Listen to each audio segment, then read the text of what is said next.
Muy buenas tardes, amados radioescuchas. Damos gracias al Todopoderoso por permitirnos nuevamente estar acá en Contexto, emitiendo un nuevo programa sobre historia del cristianismo. Pero antes, gracias, amados radioescuchas, por su sintonía, por el interés. Gracias por los reportes que nos han hecho vía WhatsApp y esperamos que quienes nos escuchen nos indiquen algunas observaciones. Estamos precisamente para ajustar todo este programa y para poder llevarles con claridad todos estos contenidos que nos ubican dentro del contexto histórico tanto secular como cristiano de lo que fue el origen de la iglesia cristiana. Muy buenas tardes, Urielito.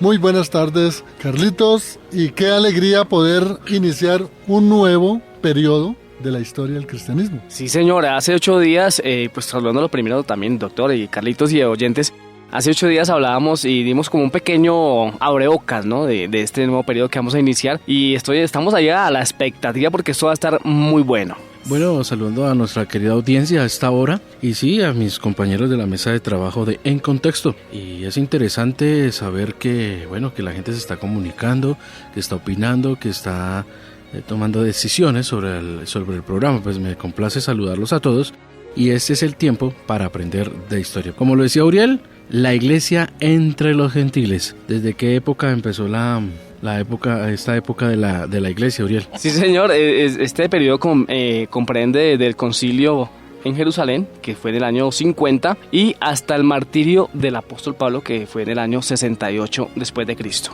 Importante, este periodo tiene unas características muy importantes. Por ejemplo, los miembros de la iglesia cristiana, sí, señor, que en principio eran judíos, iba disminuyendo, iba menguando y iba creciendo los miembros de la iglesia cristiana en su carácter de gentiles. Sí, señor. Hasta tanto que en este periodo, a lo último, prácticamente toda la iglesia cristiana era formada por gentiles.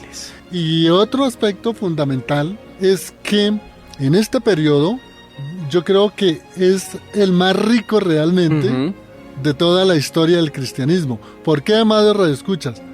Porque en este periodo se escribió prácticamente la mayoría de los libros del Nuevo Testamento. Así es. Salvo Apocalipsis, las cartas de pronto de Juan y el mismo Evangelio de Juan, pero lo demás es una de las características muy importantes de este periodo. Otro, empieza esa gran obra que se conoce en el mundo entero, que es lo de las misiones. Las misiones que, aunque no se habla en la Biblia específicamente de misiones, pero están ahí. Ahí están, claro. Misiones, es decir, sí, habían salido Felipe y Bernabé y Cornelio, habían salido fuera de Jerusalén, pero ellos fundaban las iglesias, pero hasta ahí. Pero acá, el gran hombre, el prototipo de la iglesia cristiana en la antigüedad es el señor Pablo.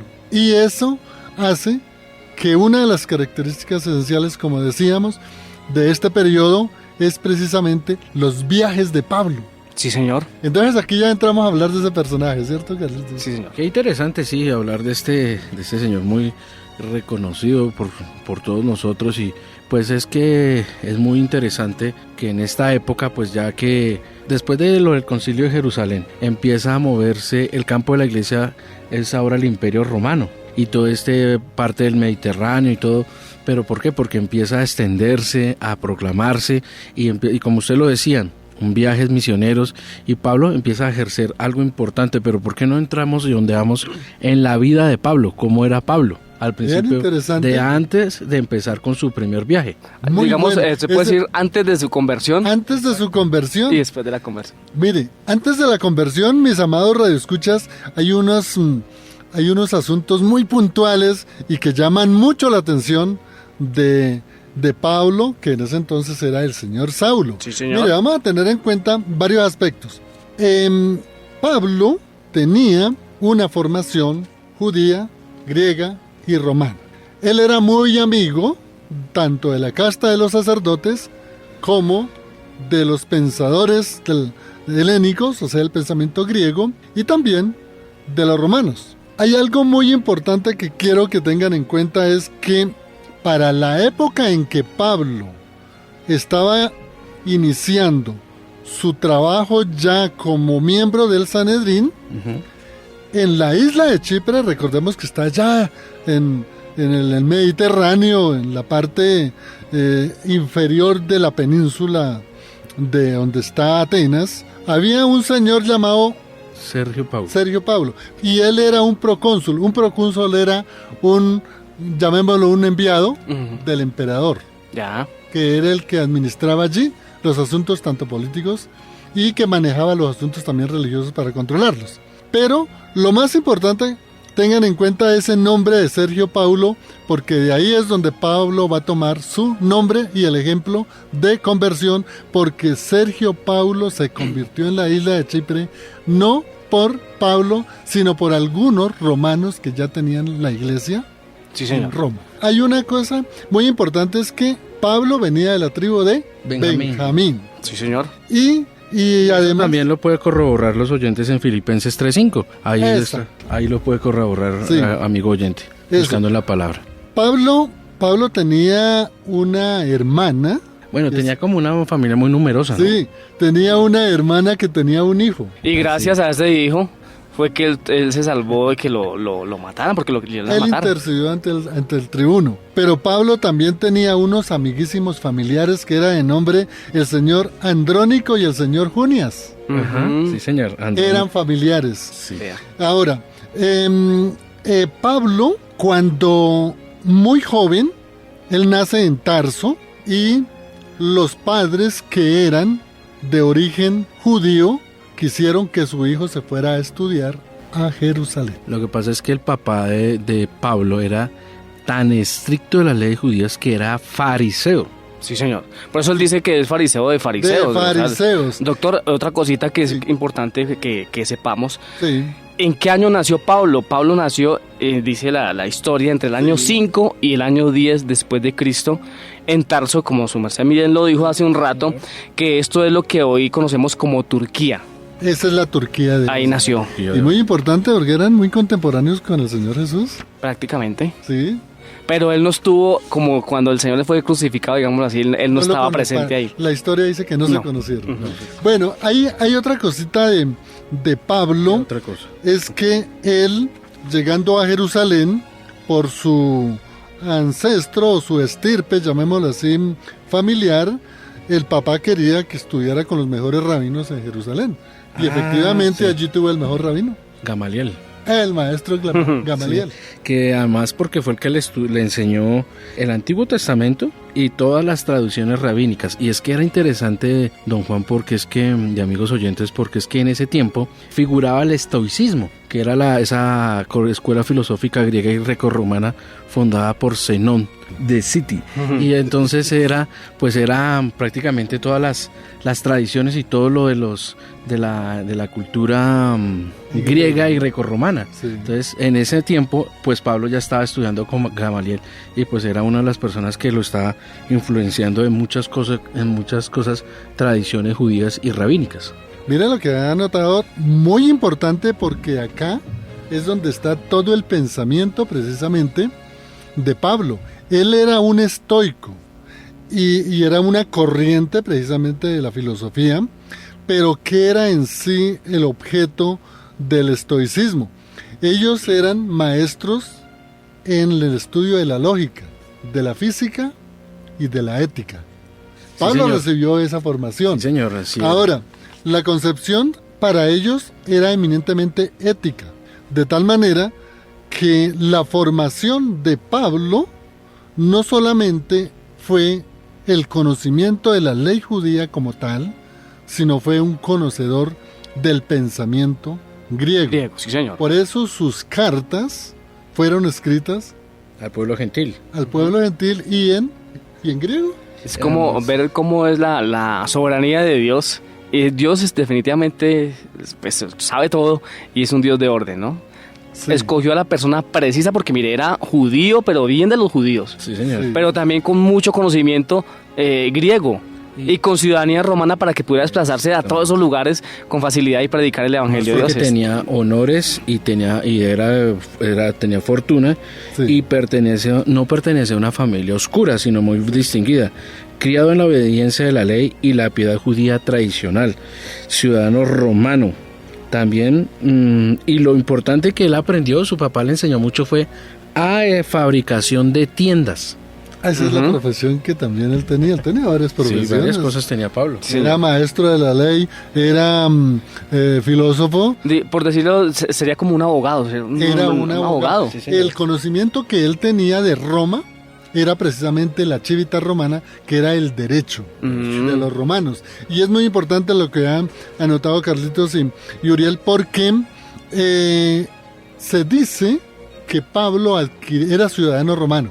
Sí, señor. Dos ciudadanías. Y la adquirió porque es posible que su papá la haya adquirido o por compra o por algún favor prestado al Imperio Romano o simplemente por una exaltación de servicio que pudo hacer o el mismo Pablo o los papás. También se podía obtener la ciudadanía romana cuando las colonias o cuando las ciudades eran conquistadas por Roma y quedan colonias romanas, el que nacía ya era considerado romano, también por esa parte también podía ser ciudadano. Y ese era un interés del pueblo romano, sí, porque entre ellos daban facilidad a que otras nacionalidades pues acogieran el imperio, la ciudadanía romana, porque así se ampliaba su imperio. Sí, señor. Pero bueno, Urielito nos dijo que había nacido en tal parte. ¿Y qué significa ese nombre? Sí, señor. Saulo. Así es. Pues como el nombre judío, Saulo de Tarso era su nombre, y pues etimológicamente significa invocado, llamado. Eso es lo que significa Saulo. Y el usado de ya por él en las epístolas como Paulus, ¿sí?, que era su nombre romano, etimológicamente significa pequeño o poco, ahí demostrando la humildad que tenía el apóstol, el primer, digámoslo así, uno de los primeros misioneros, que a veces contrasta con los misioneros de hoy en día, ¿no?, que es poco de humildad y poco de pequeñez ante Dios, sino que antes hay exaltación. Y se le conocía como el apóstol de los gentiles. Sí, señor. Así que, pues, ¿para qué más poder decir más de Pablo? Hablaba griego, sí, arameo, hablaba también el latín. También. Y el hebreo también. Y el hebreo. Él era también un erudito en las lenguas. Era un hombre con una capacidad intelectual y razón por la cual precisamente él fue muy acogido con la casta sacerdotal o por la casta sacerdotal y muy acogido en el Sanedrín. No lo dice la historia, pero se deduce de que Pablo, después de terminar sus estudios con el maestro Gamaliel, fue miembro del Sanedrín. Sí, señor. También. Ahora, Pablo, como era un sacerdote, él era un sacerdote judío, muy adelantado, el mismo Sanedrín le encomendaba ya tareas para ejecutar. Y una de sus primeras tareas, en donde él prácticamente fue testigo y fue como llamémoslo, el que ordenó, el que controló, el que hizo todas las veces para apedrear a Esteban. Sí, señor. Él. Sí, señor. Esa parte de la Sagrada Escritura que dice que los mantos o los trajes de que la ropa Esteban, la pusieron a los pies. A los pies de él, eso indicaba que el que tenía la autoridad en ese grupo que estaba apedreando era precisamente. O sea que prácticamente eso tenía un significado. Sí, prácticamente Pablo no apedreó a Esteban, pero fue el que organizó y todo, estuvo ahí pendiente para que empezaran a matar a Esteban. Como dicen, el autor intelectual. El autor intelectual. Eso era el significado de la ropa, era precisamente eso. Como los romanos y tanto los griegos tenían una serie de simbolismos. Entonces, como hablábamos anteriormente de un procónsul o de los cónsules que era y de los procuradores, entonces por eso el tener las ropas al pie del líder, eso significaba precisamente el triunfo de ese personaje sobre la persona que estaba siendo apedreada en este caso. Tremendo lo que hace Dios con una persona cuando, pues después de ser perseguidor, asesino, ¿sí?, llegar a convertirse en ese apóstol a los gentiles, que es el que estamos hablando hoy, y es la persona que lo que hace Dios con una persona que tiene un verdadero nacimiento y un encuentro personal con el Señor. El llamado, como Claro. dice Jeremías desde antes Sí, señor. de nacer. Bueno, entonces, esa actitud de Saulo de Tarso le valió grandes puntos, llamémoslo así, ante el Sanedrín. De ahí que el que presidía el Sanedrín era el sumo sacerdote, que para la época era el señor Caifás. Y él fue a donde Caifás y le solicitó Sí, señor. las cartas, es decir, los permisos para ir A perseguir. a perseguir a los cristianos, captarlos y traerlos a Jerusalén para apedrearlos. Pero entonces en ese momento era para irlos a buscar a Damasco. A Damasco, Sí, señor. porque entre otras cosas, por esa erudición que tenía Pablo, él era lleno de un fanatismo y de un celo tremendo. Y Sí. por eso él mismo decía, yo fui fariseo de fariseos, lo que ahorita decía, pero organizó una persecución a los cristianos y precisamente era algo tan escarnecedor que los autores indican que era un inquisidor, como un inquisidor. Y desde luego pidió las cartas a los sacerdotes para que él pudiera tener libertad, salir de Jerusalén e ir a los pueblos aledaños para poder traer cristianos y poderlos apedrear.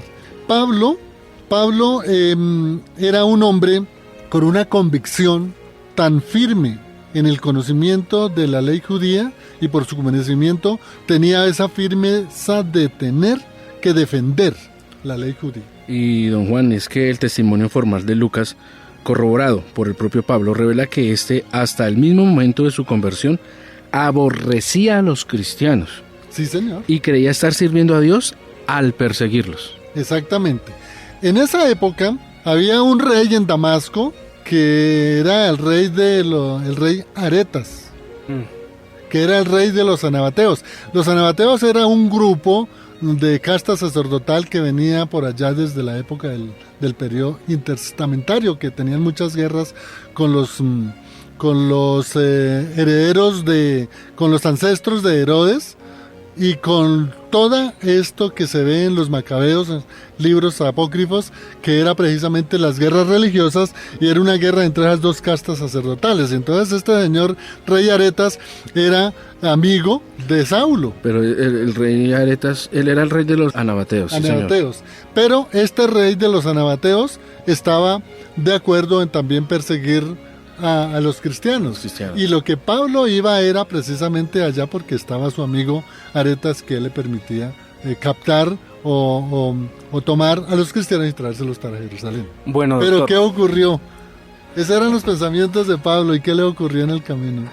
No, pues es que fue muy fácil. Qué pena interrumpir ahorita a mi compañero Uriel. La repentina conversión de Saulo en el camino a Damasco, que ahí nos va a compartir Uriel. No, es que quiero compartir algo por lo que dice Filipenses 3:5, porque es que ahí estamos hablando de lo que era el apóstol Pablo, y en esta versión, la nueva versión internacional, me parece que lo describe de una forma muy interesante para compartirlo. Sí. Dice Filipenses 3:5, dice: circuncidado al 8º día, del pueblo de Israel, de la tribu de Benjamín, hebreo de pura cepa.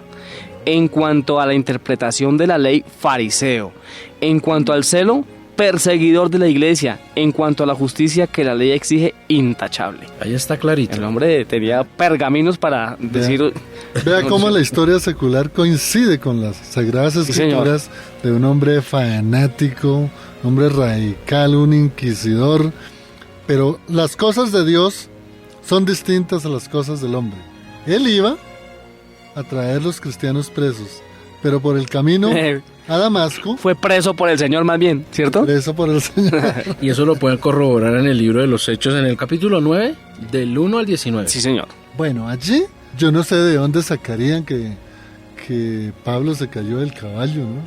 Sí, porque en ninguna parte de la escritura dice que ni iba ni en caballo, ni camello, ni no dice nada. Pero realmente, entonces, Pablo yendo a camino a Damasco, el Señor le habla. Sí, señor.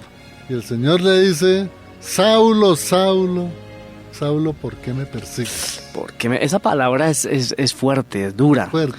Porque él creía que estaba haciendo lo correcto y estaba persiguiendo a los cristianos que iban en contra de su tradición farisea, de su ley, de la ley. Y el Señor dice, no, usted lo que está haciendo es peleando contra mí.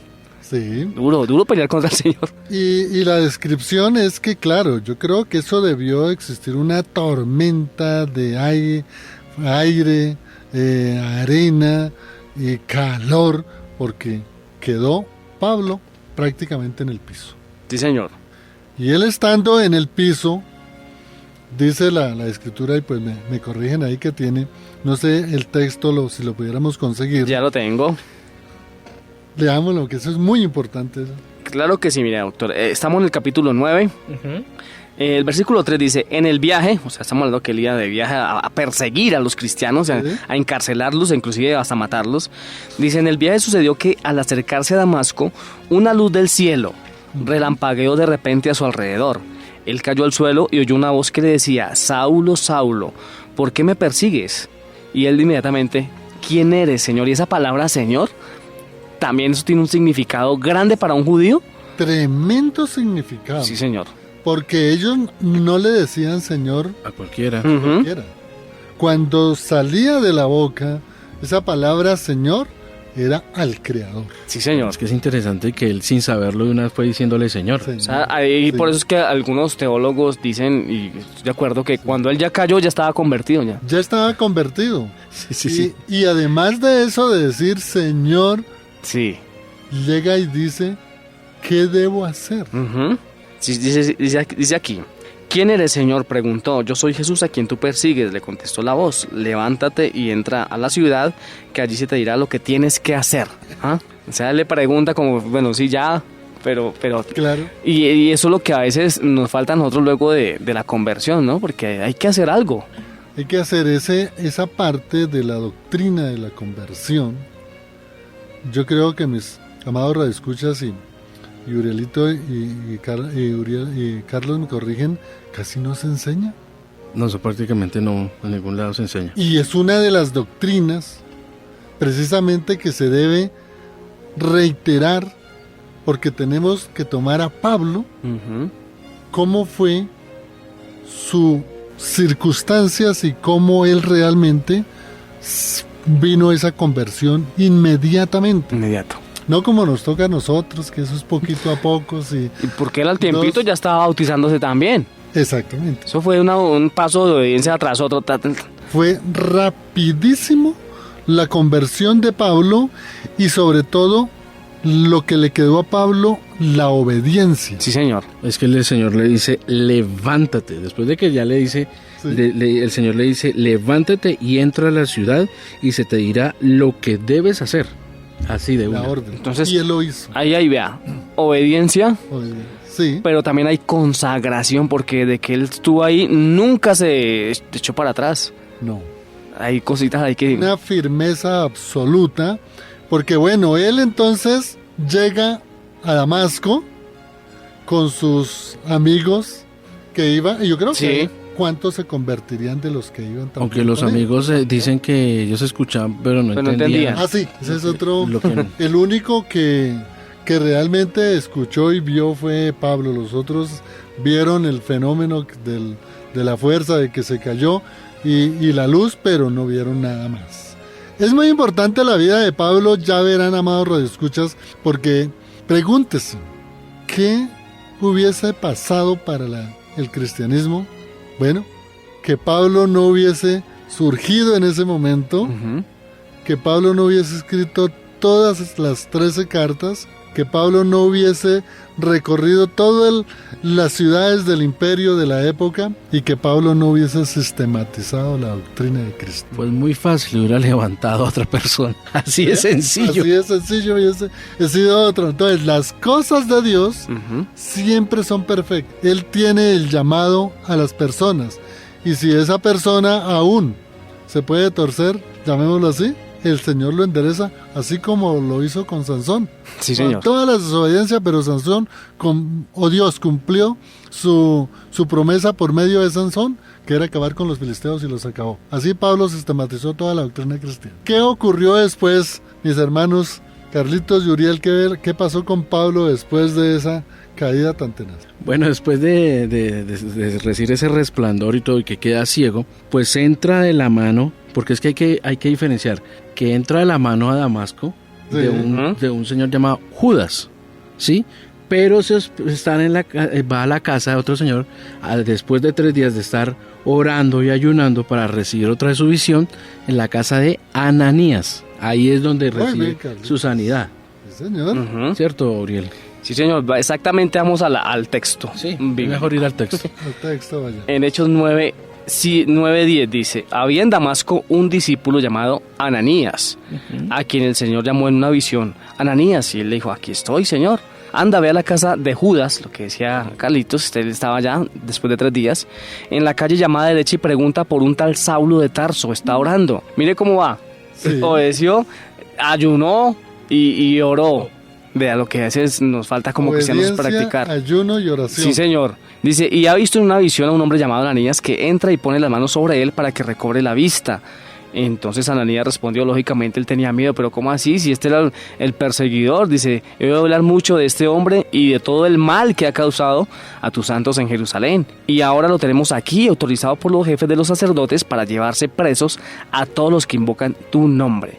Pero bueno, ahí el Señor le dice, vaya Ananías, tranquilo, que ya a este ya lo tengo del lado mío, está de nuestro lado. Sí, y mire cómo en Samaria, que antes estuvo Felipe, que él había organizado una iglesia, fíjese que ahí estaba Ananías, creyente, yo me imagino que uno de los discípulos Claro. de Felipe, y de quienes fueron allá, y aquí ya tenía claro, impresionante el miedo también de Ananías, Claro, ¿no? lógicamente. Porque él tenía conocimiento que Pablo iba y que los iban a Y llevar a sabía que Jerusalén. tenía cartas, o sea, tenía la autorización Permiso, exacto. para hacerlo. Era el mayor perseguidor de los cristianos, entonces ¿cómo iba a ir allá en ponerle manos a este señor y pues para que recibiera la vista y después entonces qué iría a pasar para él? Y con miedo y todo, dice que la Biblia que él fue, le impuso las manos, oró por él y que de sus ojos cayeron como escamas y recuperó la vista. Y recuperó la vista y comió e inmediatamente Fue bautizado. fue bautizado. Es que Saulo confesó su fe en el Señor Jesús, recobrando la vista y recibiendo el bautismo. Así de sencillo. Así de sencillo fue. Luego, Pablo, de esa estadía en Samaria y de la oración que recibió, el bautismo que recibió allá de estos hermanos de Damasco, él parte precisamente para qué región. Dice que Saulo parte de ahí de Damasco para Arabia. Ujú.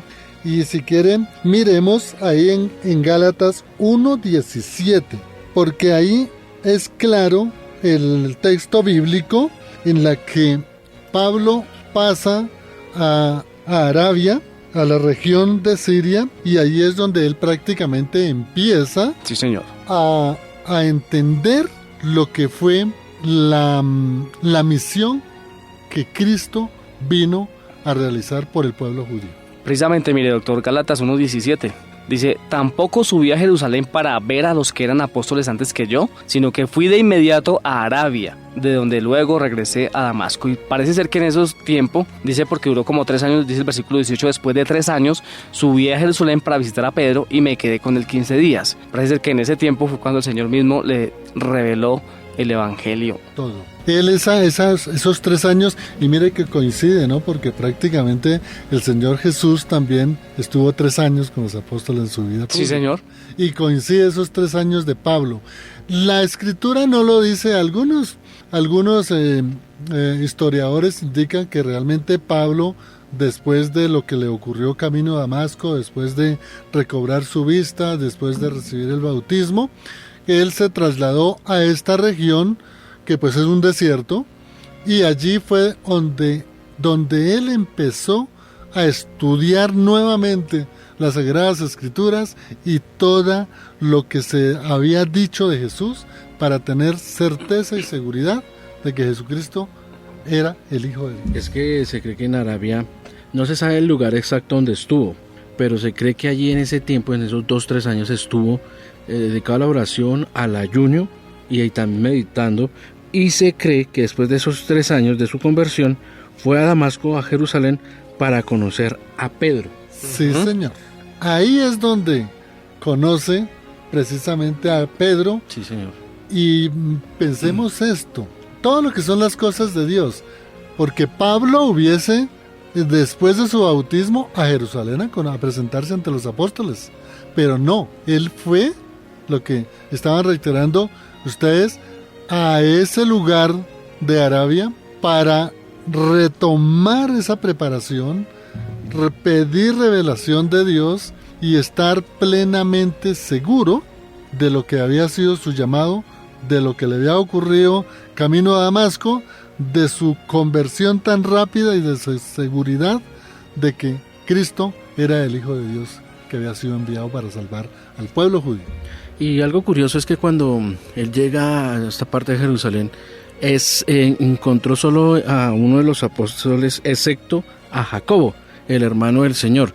Pero Lucas también narra otros hechos donde dice que los cristianos de Jerusalén tenían miedo de Pablo y no creían que se hubiera convertido en discípulo de Cristo.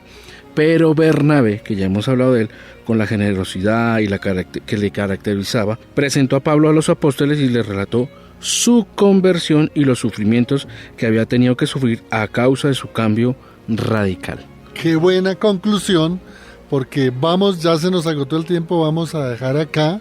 Entonces, de Damasco va Pablo a Arabia en oración, en meditación, luego regresa nuevamente a Damasco, allí se encuentra con Pedro, porque Pedro estaba muy pendiente de la iglesia de Damasco, y luego de ahí Pablo va a Jerusalén.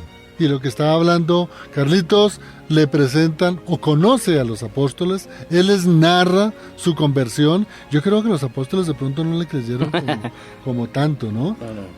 Como cuando la gente es bien, digámoslo así, bien tremenda y se convierten y la gente no cree. Pero mire que ya lo que era el cambio también para los apóstoles, porque ya ellos estaban predicando, habían viajado, habían tenido esas experiencias de la persecución, de la muerte de Esteban, y miren ellos también, el Señor en su soberanía, en su amor, hace que los mismos apóstoles en su corazón sientan, de pronto con cierto celo, con cierto cuidado, pero ellos en su corazón recibieron que realmente Pablo tenía una conversión, sí, señor, tenía un llamado, no por ellos, sino por Dios. El propio Señor Jesucristo.